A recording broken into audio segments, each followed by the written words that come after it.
Oria ministry ya ugima wa mwiri irathi na mbere na guthima andu noguo kuronekana bata wa guthima andu kwa wingi kumana na kuria riboti ciri ironeka kuona aingi aria maranyitikana na murimu uyu matiraumite the ciana nja ica ikuhi ta uria gukoretwo gukionekana na hau kabere. We need to really start the testing capacity so that the contacts of those people who are positive can also be tested, and therefore we can be able to maintain and contain the pandemic.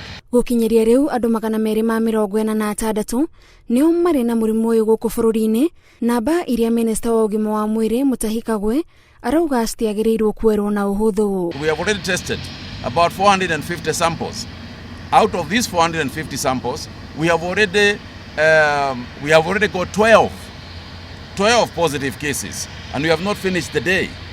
And 5, for example, are hotel workers, and another 4 from our sampling. Gukinya kwa murigo uyu wa indo itiganite cia guteithiriria kuhurana na murimu wa COVID-19 kuonanitie mweneni kuri ministry ya ugima wa mwiri wa kuhura njeki mubango wa guthima Kenya kwa wingi. Without these sampling tubes, we would not be able, and we were not going to be able to start our mass testing capability. But with these tubes now, we are able to fast track.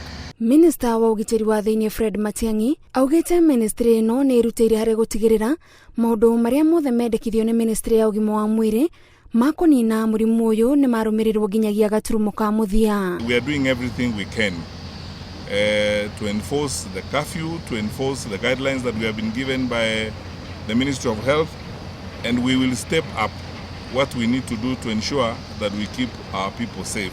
Oho thirikari nene no iguthie na mbere na kugia na cikaro na thirikari cia county niguo gutigirira maundu maria miena ino yeri ireka matinahingica kana kurehe iremithia hari kurwa na murimu uyu. We will have a second round of coordination meetings with the county governments next week so that we can address some of the challenges the governors are facing. Yesterday, a meeting between His Excellency the President and the Chair of the Council of Governors, Governor Oparanya, listed certain things that we need to work on between now and early next week to ensure that we support the county governments effectively to address the challenges we face. Ministry ya ugitiri ni guthurima ceceni cia keheri iria cithondeketwo kaunti-ini gutigirira ni ikinyaniirie ikiro maya mothe ari mehaririria maugwati uria ungioneka matuko meguka.